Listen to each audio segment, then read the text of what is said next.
Tube Tamil வணக்கம். மத்திய கிழக்கு போர்க்களம் இன்று காலை வரை நடைபெற்றிருக்கின்ற 3 முக்கிய செய்திகளினுடைய தொகுப்பு. முதலாவது, நேற்று மாலை 6 மணியில் இருந்து இஸ்ரேலும் லெபனானும் 10 தினங்கள் யுத்த நிறுத்தம் செய்திருக்கின்றார்கள். இரண்டாவது, நேட்டோ அமைப்பு அமெரிக்காவிலிருந்து வெளியேறி ஐரோப்பிய நேட்டோவாக மாறப்போகின்றது. இதற்கான வேலைகள் ஆரம்பித்திருக்கின்றன. டொனால்ட் ட்ரம்பை எப்படி சமாளிப்பது? மூன்றாவது, ஈரானுடன் அமெரிக்காவிற்கான பேச்சுவார்த்தைகள் நடைபெறப் போகின்றன என்றும் 20 வருடங்களுக்கு ஈரான் அணுகுண்டை உருவாக்க மாட்டாது என்று உடன்பட்டிருப்பதாக டொனால்ட் ட்ரம்ப் கூறியிருக்கின்றார். ஆனால் ஈரான் இது பற்றி எதுவும் கூறவில்லை. நடக்குமாக இருந்தால் 21ஆம் நூற்றாண்டில் டொனால்ட் ட்ரம்ப் அடைந்த மிக பெரும் வெற்றியாக அது அமையும் என்கின்றார்கள். நடந்திருப்பது என்ன? இந்த 3 முக்கிய சம்பவங்களும் அடுத்து நடைபெறப் போகின்ற நிகழ்வுகளை தீர்மானிக்கின்ற முக்கிய 3 துருப்புச் சீட்டுகளாக இருக்கின்றன. இவற்றின் உள்ளடக்கம் என்ன? லெபனான், இஸ்ரேல் ஆகிய 2 நாடுகளுக்கும் 10 தினங்கள் போர் நிறுத்தம் நேற்று 16ஆம் திகதி இரவு 10 மணியில் இருந்து அமுலுக்கு வருவதாகவும், இஸ்ரேலினுடைய பிரதமர் பெஞ்சமின் நெட்டன்யாகுவும் லெபனானுடைய பிரதமர் ஜோசப் ஆனும் இருவரும் இதற்கு இணக்கம் கண்டிருப்பதாக டொனால்ட் ட்ரம்ப் தெரிவித்திருக்கின்றார். கடந்த மார்ச் மாதம் 2ஆம் திகதி முதல் லெபனான் மீது கடுமையான தாக்குதலை நடத்தி வந்த இஸ்ரேல் அந்த தாக்குதல்களை நிறுத்துவதற்கு ஒப்புக்கொண்டிருக்கின்றது. ஆனால் இன்னொரு விடயத்தில் மர்மம் நிலவுகின்றது.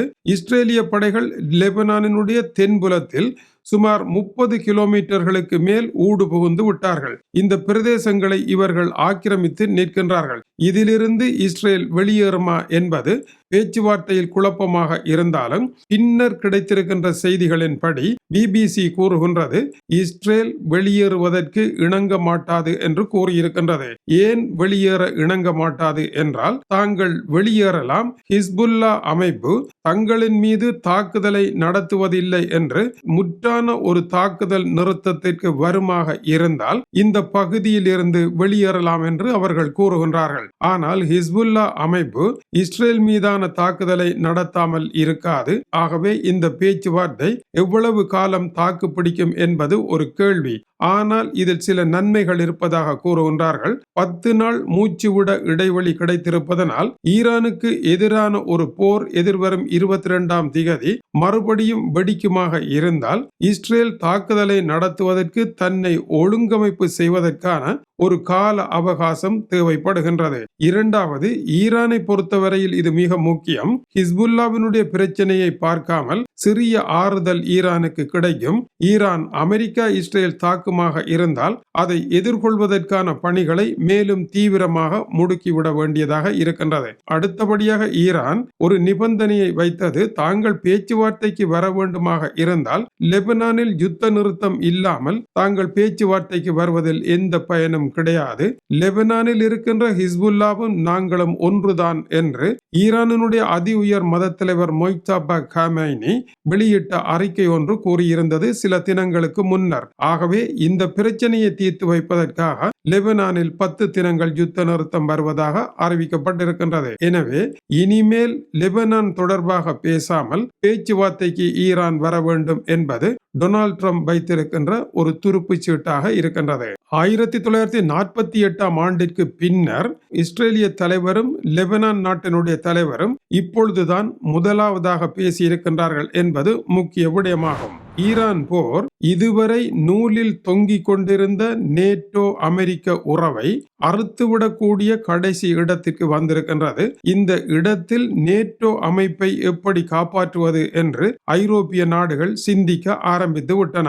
அமெரிக்க அதிபரை பொறுத்தவரையில் நேட்டோவில் இருந்து விலகப் போவதாக அவர் தொடர்ந்து மிரட்டி வருகின்றார். ஈரானில் போர் முடியுமாக இருந்தால் அடுத்ததாக நேட்டோ விவகாரத்தையே கையில் தூக்குவேன் என்று அவர் குறிப்பிடுகின்றார். அவர் அப்படியான ஒரு இடத்திற்கு வருவதற்கு முன்னர் நேட்டோவினுடைய பி பிளான் என்கின்ற திட்டங்களை இப்பொழுது நேட்டோ நாடுகள் வேகமாக உருவாக்கி கொண்டிருக்கின்றன. இதில் முதலாவது ஐரோப்பிய நேட்டோ ஒன்று வருகின்றது. இந்த ஐரோப்பிய நேட்டோ பழைய நேட்டோவிற்கு எதிரி அல்ல என்று கூறப்படுகின்றது. ஆனால் ஐரோப்பிய நேட்டோ ஒன்று வருமாக இருந்தால் துருக்கியினுடைய நிலை என்ன என்பதும் பிரச்சனையாகத்தான் இருக்கின்றது. நேட்டோவினுடைய முக்கியமான பதவிகளில், நேட்டோவினுடைய அதிமுக்கியமான பதவிகளில் அமெரிக்காவை சேர்ந்தவர்களே இருக்கின்றார்கள். பெருந்தொகையான சம்பளம் இவர்களுக்கு வழங்கப்படுகின்றது. இவர்கள் அனைவரும் அமெரிக்கா விலகுவதனால் அந்த பணியில் இருந்து விலகி கொள்ள அந்த இடத்திற்கு ஐரோப்பியர்களை நியமிப்பது என்றும் இணக்கப்பாடு ஒன்று ஏற்பட்டிருக்கின்றது. மேலும் நேட்டோவுடன் பிரச்சனைப்பட்டு அமெரிக்கா தன்னுடைய படைகளை வெளியே எடுத்தால் எந்தெந்த இடங்களில் இருந்தெல்லாம் அமெரிக்காவினுடைய படைகள் வெளியேற்றப்படுகின்றனவோ அந்தந்த இடங்களில் எல்லாம் ஐரோப்பாவினுடைய படைகளை நிறுத்துவதற்காகவும் யோசனை முன்வைக்கப்பட்டிருக்கின்றது.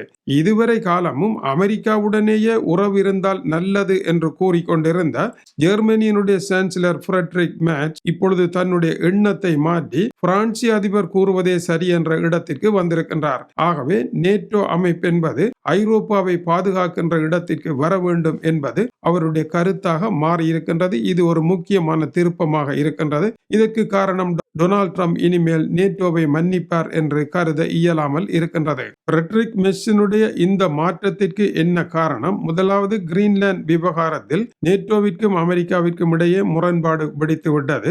இரண்டாவது, ஈரான் போர், கோர்முஸ் நீரிணை போர் ஆகியவற்றிற்கு ஐரோப்பிய நாடுகள் வர மறுத்ததனால் டொனால்ட் ட்ரம்புடனான பகை வெடித்து விட்டது. இனிமேல் நேட்டோவை வைத்திருந்து என்ன செய்வது என்று நேட்டோ நாடுகளுக்கு எதிராக மிக மோசமான கருத்துக்களை டொனால்ட் ட்ரம்ப் கூறிவிட்டார்.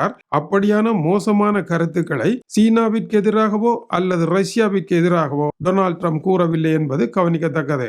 இப்போது விமானத்தினுடைய காக்பிட்டில் தீ பிடித்து விட்டது போல நேட்டோ அமைப்பை ஒரு விமானமாக கொள்வோமாக இருந்தால் அதனுடைய கட்டுப்பாட்டு அறைக்குள் தீ பிடித்து விட்டது.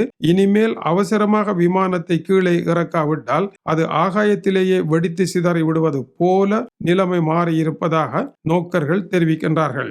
நேட்டோவினுடைய புதிய திட்டம் 6 முதல் 10 வருட காலங்களில் தொழில்நுட்பத்தில் அமெரிக்காவிடமிருந்து விலகி நேட்டோ சொந்த காலில் நிற்க வேண்டும். நேட்டோ உறுப்பு நாடுகள் இப்பொழுது கட்டுகின்ற பணம் மொத்த தேசிய வருமானத்தில் 3.5%. இதை 5% உயர்த்துவதற்கு அமெரிக்காவுடன் பேச வேண்டும். அமெரிக்கா ஆத்திரம் கொண்டு அணுசக்தி பாதுகாப்பிற்காக, அதாவது அமெரிக்காவினுடைய அணுகுண்டுகள் இப்பொழுது ஜெர்மனி உட்பட பல நாடுகளில் நிறுத்தப்பட்டிருக்கின்றது. அவற்றை திருப்பி எடுத்து விடுமாக இருந்தால் பிரான்சிலும் இங்கிலாந்திலும் இருக்கின்ற அணுகுண்டுகளை இந்த நாடுகளில் நிறுத்தி புதிய அணுகுண்டு வலையாக்கம் ஒன்றை ஏற்படுத்துவதாகவும் பேசப்பட்டிருக்கின்றது. டொனால்ட் ட்ரம்பிற்கு மேலும் ஒரு விளக்கத்தை கொடுக்க இருக்கின்றார்கள். நேட்டோவில் இருப்பதனால் உங்களுக்கு பெரும் பணம் செலவு ஏற்படுகின்றது. ஆகவே அனைத்து செலவுகளையும் நாங்களே ஏற்றுக்கொண்டு நேட்டோவை பாதுகாப்பாக தொடர்ந்து நடத்துகின்றோம் என்றும் இந்த நேட்டோ தொடர்ந்து இயங்குவது உங்களுக்கு நலமாக அமையும் என்றும் அவரை சாந்தப்படுத்த முயற்சி எடுப்பார்கள் என்றும் தெரிவிக்கப்படுகின்றது. நேட்டோ தனித்து பிரிந்து செல்ல திட்டமிடுமாக இருந்தால் டொனால்ட் ட்ரம்ப் திடீரென நான் பிரிய மாட்டேன் என்று கூறி அதற்குள் வருவதற்கு விரும்புவதற்கும் வாய்ப்புகள் உண்டு. ஈரானுடன் பேச்சுக்களில் ஒரு முன்னேற்றம் ஏற்பட்டிருப்பதாக டொனால்ட் ட்ரம்ப் அறிவித்திருக்கின்றார்.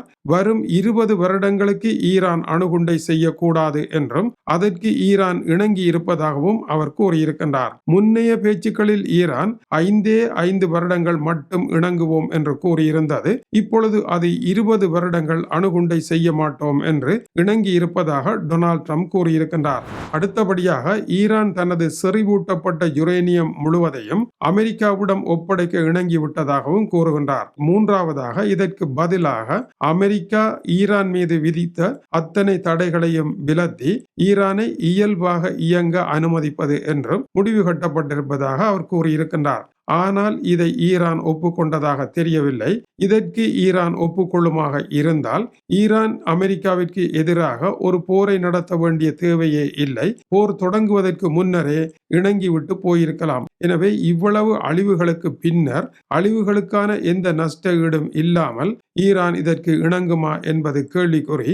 இஸ்ரேல் என்கின்ற பகைவனை கைவிட்டு இந்த நிலைக்கு போக முடியுமா என்று பல பிரச்சனைகள் ஈரானுக்கு இருக்கின்றது. தங்களுடைய நாட்டினுடைய அதி உயர் மத தலைவரை கொன்ற இஸ்ரேலுக்கு எதிரான அவர்களுடைய கோபத்தை இப்படியான பேச்சுக்களின் மூலமாக அவர்களினால் இறக்க முடியுமா என்பதும் சவால் தரும் ஒரு கேள்வியாகவே இருக்கின்றது. ஈரான் ஈரான் வாயை திறக்கும் வரை டொனால்ட் ட்ரம்பினுடைய கருத்தை நம்ப முடியாது.